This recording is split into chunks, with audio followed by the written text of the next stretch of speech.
BFM Business, tout pour investir. Lorraine Goumeau. On s'occupe de vos finances personnelles et on va parler de la hausse des taux. Car elle n'a pas que des mauvais côtés, en tout cas c'est le point de vue de Nicolas Dose. Bonjour Nicolas. Bonjour. La hausse des taux qui n'a pas que des mauvais côtés, puisque en ce début d'année, elle ouvre ce qu'on peut qualifier de rééquilibrage dans la rémunération des principaux supports d'épargne des Français et des Françaises. Qu'est-ce qu'il faut que l'on retienne, cher Nicolas ? Alors, dans l'actualité d'aujourd'hui, j'ai retenu 3 éléments. Le premier, c'est Bercy qui a confirmé que la rémunération du livret d'épargne populaire, le LEP, passait en février de 6 à 5%. Alors, vous allez me dire, c'est pas une bonne nouvelle. Oui, mais enfin, c'est complètement cohérent. L'inflation a décéléré. Il est logique que la rémunération du LEP, qui déjà était supérieure à ce qu'elle aurait dû être normalement, soit revue à la baisse. Et d'ailleurs, elle reste supérieure à ce que la formule de calcul devrait conduire en théorie. On devrait tomber sous 4,5%. Bon, la Banque de France a considéré qu'on allait s'arrêter à 5. C'est un produit d'épargne très populaire, dédié aux ménages qui ont peu de ressources, puisqu'il est sous condition de ressources. Donc, c'est une manière de préserver leur pouvoir d'achat. Et donc, avec 5% et une inflation qui se dirige sous les 3%, il est clair qu'aujourd'hui, c'est un produit super rentable et objectivement, si on est éligible au LEP et si on a la possibilité d'y mettre un peu d'argent tous les mois, il faut y aller. Absolument pas hésiter, le LEP est un bon produit. Le deuxième élément d'actualité que je retiens, c'est que en août dernier, on nous annonce, alors là, on a lésé les détenteurs de livret A. Le gel à 3% du taux du livret A. À ce moment-là, le détenteur de livret A est lésé. Il n'y a aucun problème. Mais là aussi, il la retourne parce que quand on gèle le taux, la contrepartie, c'est qu'on le laisse geler à 3% pendant 18 mois, jusqu'au début de l'année 2025. Ce qui veut dire qu'à un moment où l'inflation va probablement repasser sous les 3%, ce livret A qui coûtait de l'argent, tout d'un coup, va à nouveau rapporter de l'argent. Donc c'est la revanche de ce produit qu'on dit, parce que c'est un peu un abus de langage, le produit préféré des Français.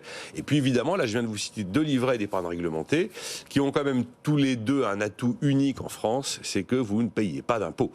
Alors bien sûr c'est sans risque, bien sûr c'est de l'argent parfaitement liquide, donc disponible à tout moment, mais c'est totalement exonéré d'impôts.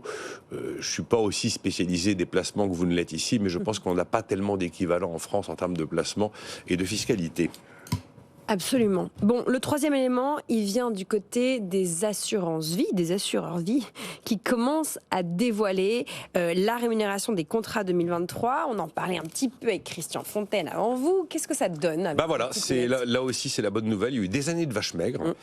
Et là, eh bien, on commence à avoir le retour en grâce de l'assurance-vie et des fonds en euros.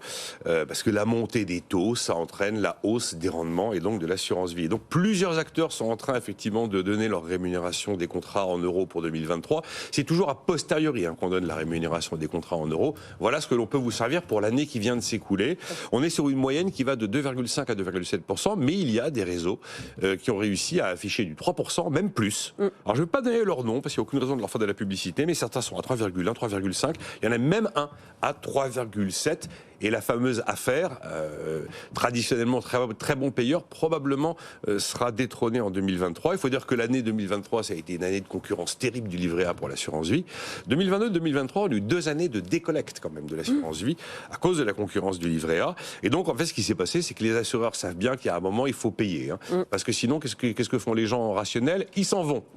Et quand vous avez tout d'un coup un mouvement massif de gens qui décident de prendre leur argent de l'assurance vie pour le mettre ailleurs, ça pose quelques problèmes de liquidité, pour le dire très poliment.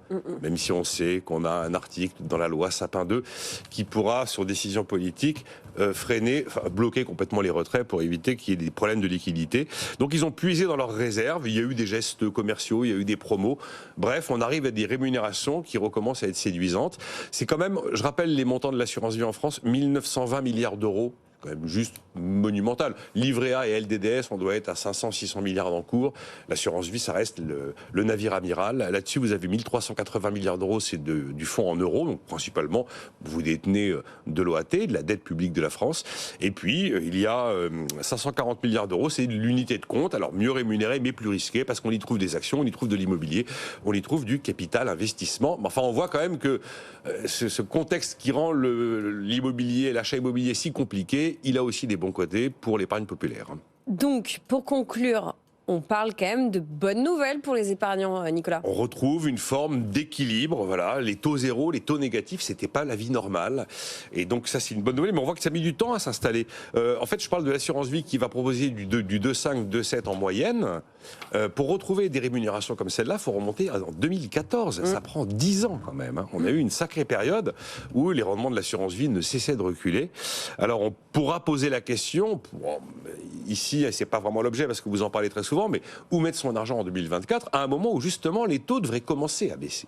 Là, je viens d'évoquer l'épargne réglementée, je viens d'évoquer les deux principaux, enfin les fameux contrats d'assurance vie. Il y a des produits aujourd'hui qui sont intéressants. Les contrats à terme sont vraiment des produits qui cartonnent. La pierre papier, vous en parlez tout le temps sur les SCPI bien sûr.